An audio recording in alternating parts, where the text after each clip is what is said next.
Good afternoon. I'd like to call to order the Cabarrus County Board of Commissioners for work session of November the 3rd, 2014. For all of you in the audience, please, if you have a cell phone or mobile device, if you will please put it on silent or vibrate, we would appreciate it. Commissioners, the first thing we have is a motion to approve the agenda. May I have a motion to approve the work session agenda? Madam Chairman, I would like to make one amendment to it if I could. I would like to add something for a regular session agenda, and so therefore we can put it on this one as well if anybody wants to talk about it. But allocating potentially up to $8.5 million to the Mount Pleasant Middle School. We have promised RCCC that we would give them $2 million. Can we just add it to the agenda and then? Absolutely. Okay. So you want to make that 3.5 then? Okay. May I have a motion to approve the agenda with that one addition? Motion is second. All those in favor say aye. Aye. Any opposed? Okay, Commissioners, item number 1, appointment of the County Finance Director. Pam, you going to address that? Yes, pursuant to NCGS 159-24, there's a requirement for the Board of Commissioners to appoint the Finance Director.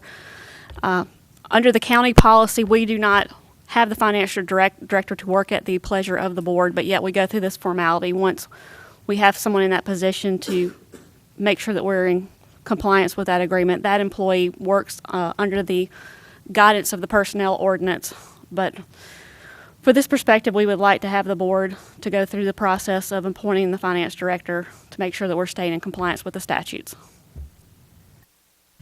Okay, and the request is that we would appoint Susan Farrington to that position. So, Commissioners, any questions on that? I think we all know Susan. No questions? Okay. Thank you. 3.2, transportation. Bob?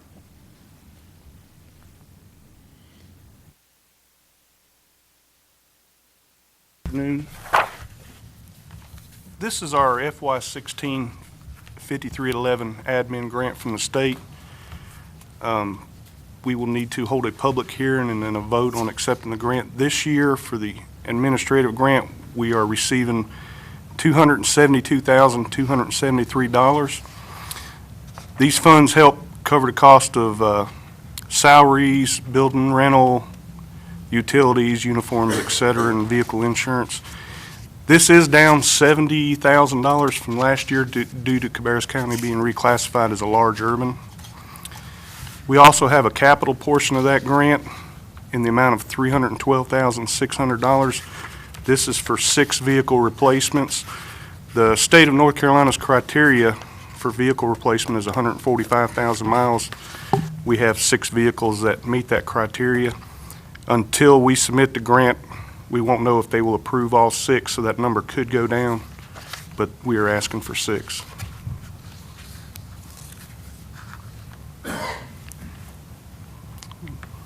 Okay, and what we're going to be asked to do in 2 weeks is to hold a public hearing? Hold a public hearing and then adopt the resolution and accept the grant. Okay.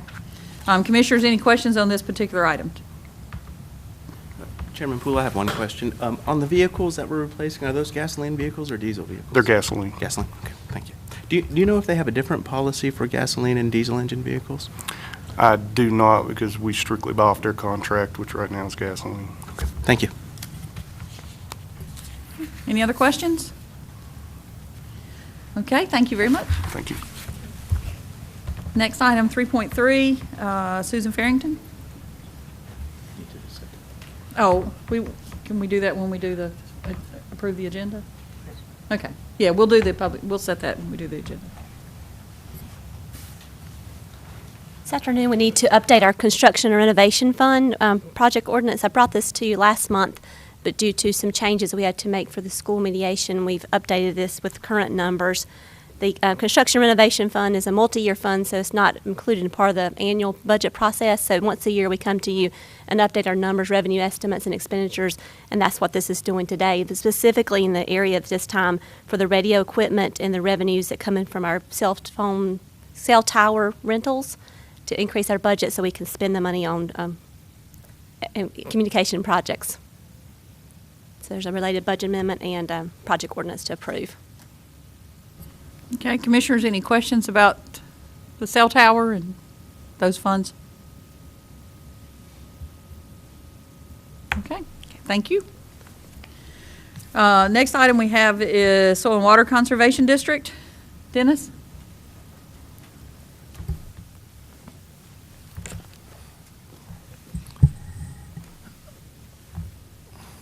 Good afternoon. Got with me on either side Ned Hudson, who's the Secretary Treasurer for our Soil and Water Conservation District Board, and Hannah Hersey, who is our relatively new Resource Conservation Coordinator. So we are here to ask for authorization to pursue some more state and starting with state and ultimately federal grant funds for farmland protection. This is we're on a somewhat of a roll. As I mentioned in the agenda item, we've got 272 acres that are in play right now. We're working on closing conservation easements on 3 different projects, and we have an opportunity to apply to submit 2 applications to the North Carolina Department of Agriculture for their funds from their Agricultural Development and Farmland Preservation Fund. We may or may not tap into some of the local monies that were set aside this year for that same purpose. We're still in the process of working through the application, so we don't have particulars for you on that. The applications are due the 3rd week of December. If we are so fortunate as to have contracts awarded as we have been in the past, we will certainly be coming back to you all with the actual contracts. It will have all that information in it. I think that's the gist of what we had in the written agenda item, and we will entertain any questions you might have at this time. Larry, you're the liaison to that group. Do you have anything that you want to add? I'd just like to say this is one of the most important parts of the county, I think, preserving this farmland. And this is funds well spent. I'd a whole lot rather see cows roaming out there than I would houses. So it's a very much needed to save farmland in this county. For some reason or another, somebody in this country decided that we can get by without farmers, and I don't think we can. So it's a good program. We should support it. Thank you. Any other commissioners that want to make any comments at this time? If I could make one other comment, hearing none from the rest of the board, since we do have a fairly short meeting today, we've never really played this as a way to reach out to the public, but this would be a good opportunity for anybody that's watching that wants more information about this to contact us. It's really, at this point, not too late to consider that as an option for this year. So folks that want to learn more about that can certainly go to the website or call our office either way, and we'll be glad to get them more information on that. That's great. Thank you. Okay. Thank you very much. Okay. The next item, Jason. We had finished the year last year with about a $10.5 million surplus. At our June meeting, we allocated $1.5 million of that to the RCCC cosmetology program, and then about another $500,000 was used from that to do HVAC repair here, I believe is what that was used for. But I think we have about $8.5 million left out of our surplus last year. We've got to see what happens tomorrow with respect to the advanced technology bond. We had promised $2 more million out of that. But I would like to consider at our meeting allocating between $6.5 and $8.5 million, depending upon the outcome of the RCCC bond, to Mount Pleasant Middle School. We have allocated them $13.5 million. If we could do the full $8.5 million, that would bring them to a total of $22 million, and we could fully fund that school with cash and get them going on that. So I think we should give strong consideration to that. They have been waiting for a school for a very, very long time. They are not on a bond, and I think they are certainly next in line, and we've got some other schools, Royal Oaks, for instance, that is on the bond, and I think if we can get some of these schools that are in really dire straits, starting the process that will move our older schools like Royal Oaks and some of the older ones behind them up in the queue, and we'll get started on those sooner as well. So something I think I'd like to consider at the November meeting. Any other commissioners have comments on that at this time? Do we know what the funds are left over from last year? Yet? Here would be the conflict with that. Because of NCFAST and the Medicaid information, we have not received the information for our part of our single audit and our financial statements. All 100 counties in North Carolina cannot turn their audits in. The auditors are not completed with them. Once we do receive those numbers, and Ms. Farrington might have a better date of when we're going to get that information, the auditors have to come back in and do some more compliance testing, and once they complete that testing, then the audit goes to the local government commission, and once they approve it, based on the board's policy, is when we would then move to that next step. That's the first issue. The second issue is, based on our preliminary numbers and the restrictions that we had to make for a debt service payment, we'll have approximately a little over $5 million left over at the end of this fiscal year after retaining our 15% policy, based on what we have as current actual numbers. So we don't know the numbers yet. So we don't have $8 million to start with. We don't have the numbers yet. Well, we funded the RCCC program, the cosmetology program, with that same exact amount of money, that surplus money. And I personally feel like Mount Pleasant replacement is far more important than the cosmetology program. I think the cosmetology program is an exceptionally worthwhile program, but Chris and I took a tour of that facility out there, and they've resolved this now, but they didn't even have stalls up around the restrooms when we went out there. Their ceiling and their auditorium cafeteria is falling down. It's really just in a state of disarray, and if we can use that money to fund the RCCC cosmetology program, I certainly think that we can use those funds to allocate to Mount Pleasant. And worst case scenario, we have that. I'd be willing to use the $5 million contingency fund that we set aside also to go ahead and fund that. I think that getting this school funded is our absolute top priority. And Chairman Poole, I think you acknowledged that in the newspaper, that was one of our top priority. And we've got an opportunity to go ahead and fund it, and I think we should make a commitment to the people out there to do it.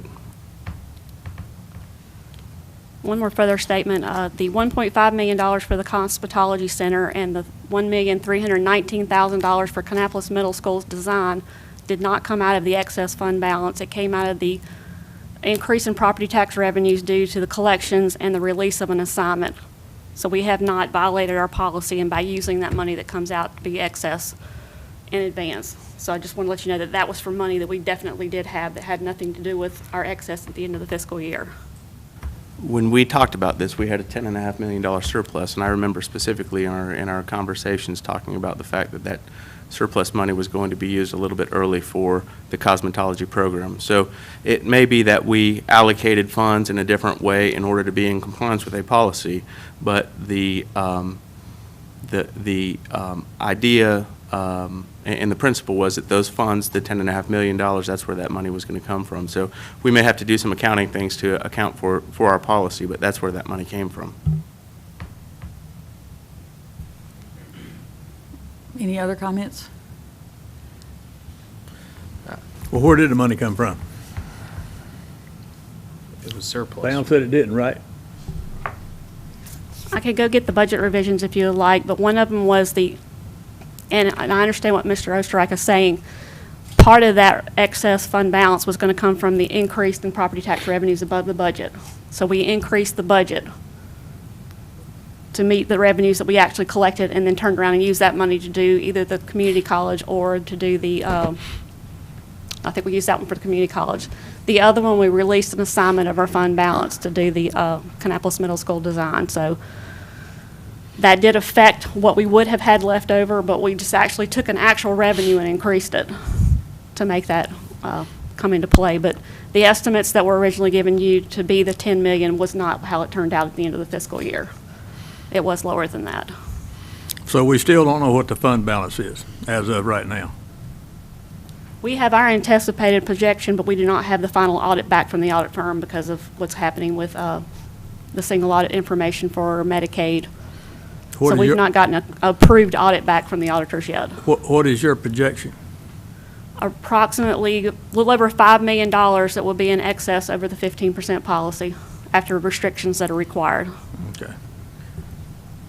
And then we still also have the $5 million emergency contingency. That's what it's labeled as. Yes, that's an assignment of our fund balance.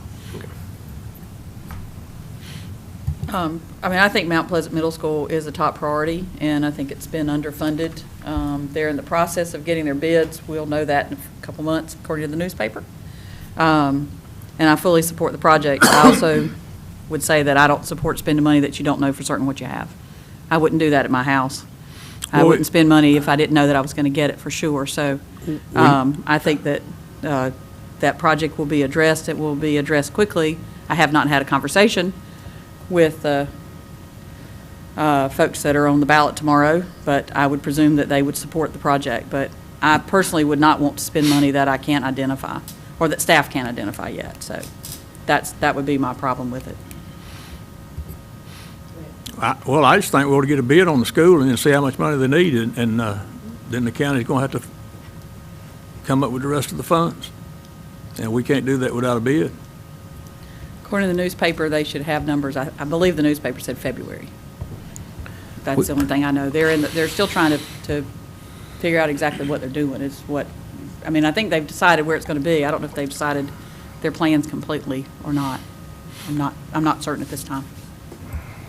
We were supposed to have a presentation in October. I do recall whenever we had moved funds, the cash funds over for the school project, that we were going to get a presentation in October. And I understand there's been a number of things that have delayed that, which, I don't agree with. I'm sorry, a presentation on?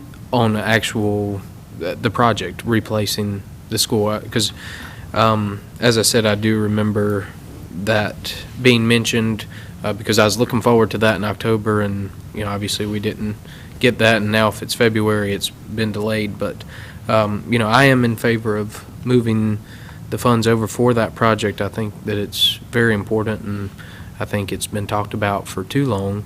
And I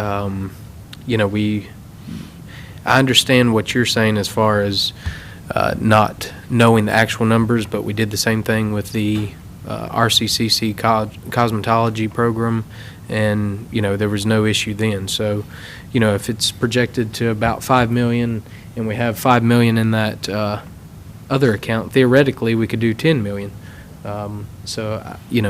I feel confident that it's certainly something that we can do and accomplish and without issue. But maybe in 2 weeks we'll have maybe a little bit more solid number.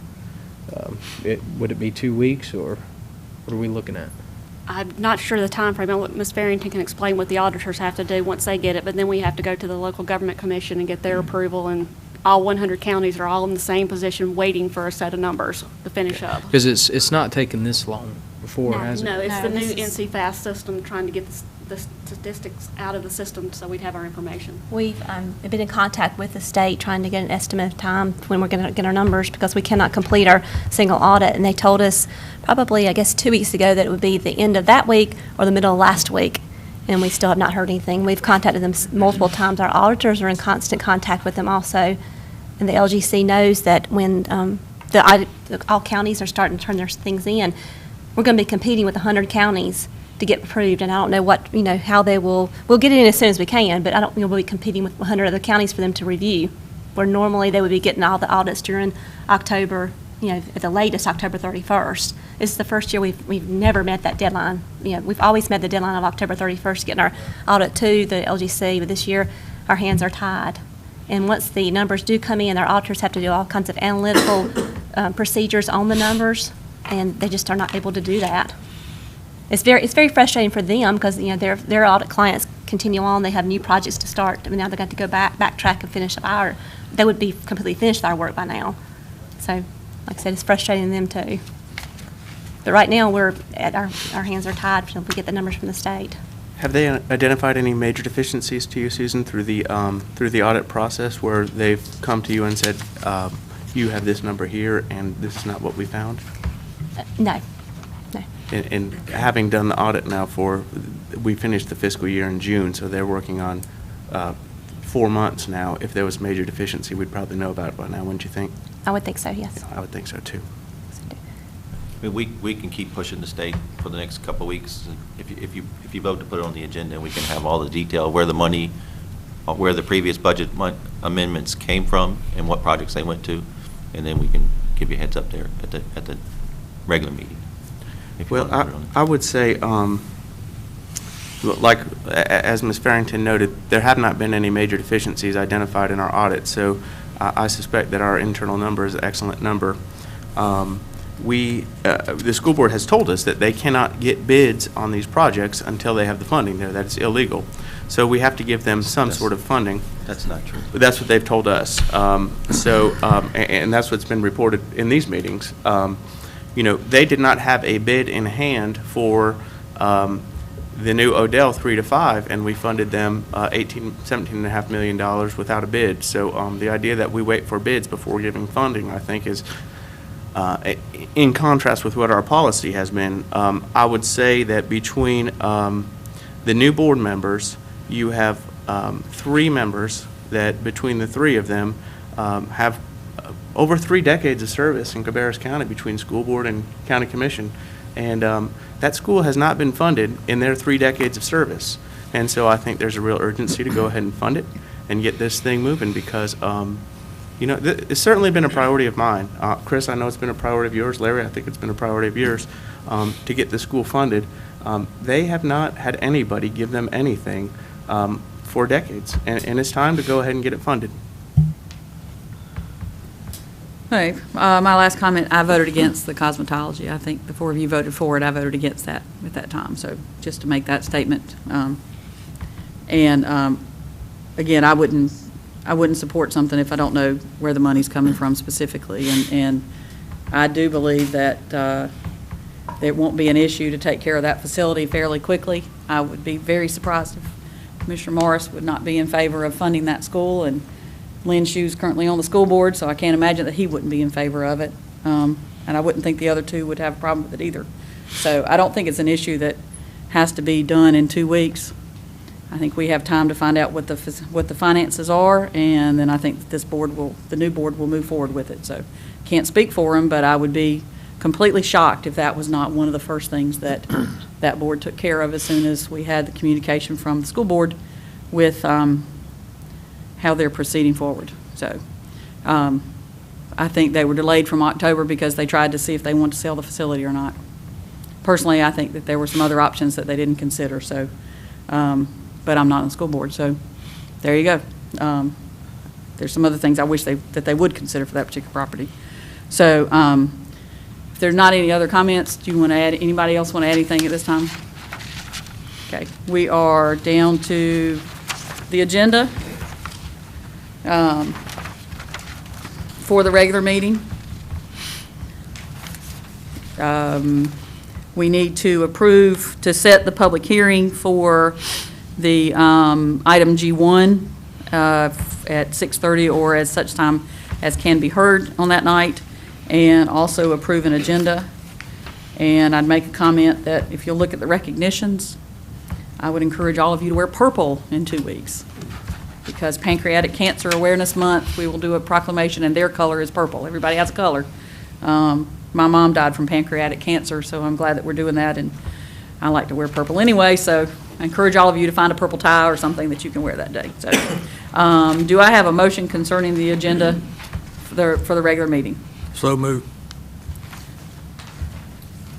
Do you want to add his item? It's fine with me to add it. What y'all put on new business? That would be under new business. It's okay with me. Make that item G3. I just want to know where the funds are before we can vote on it. Okay, we're going to put that as G3. Okay. And call for the public hearing. So I have a motion. Is there a second? Second. Motion and a second. All those in favor say aye. Aye. Any opposed? Okay, I think we beat the record. May I have a motion to adjourn? So moved. Oh, can I, before we adjourn, they are having the public hearing on that sewer sludge issue next Sunday, is it? That's a neighborhood. So, The state has not scheduled their public hearing yet. I believe from the flyer or the note that I saw, that was some of the concerned citizens in the area are setting up a meeting to discuss that. I had gone I thought out it was to that. yesterday. I had Was it gone out to yesterday? that meeting yesterday. I thought it was Oh, okay, yesterday. yeah. And it was yesterday. It was an interesting meeting. I thought that they had said that the official dinner was next Sunday, so I'm mistaken in that. So No, I sent you guys an email. I've talked with them late last week, I think it was, but they have agreed to hold the public hearing. Their process now is to review the application, which they said is several inches thick. In fact, I think there's been some other this is a statewide permit that they have. So what we're seeing here and want to consider here is only a small part of the entire, but they have to do the entire application before they hold the public hearings. So they've not set the date. They thought it was going to take another month or two, at least to review the application. Then they would set the public hearing and do all of the necessary publications, as well as we asked that they let us know so that we could get the word out as well. Okay? All right. Do I have a motion to adjourn? Or I think I had one, and you seconded. Okay. Motion second. All those in favor say aye. Aye. Any opposed? Thank you all very much.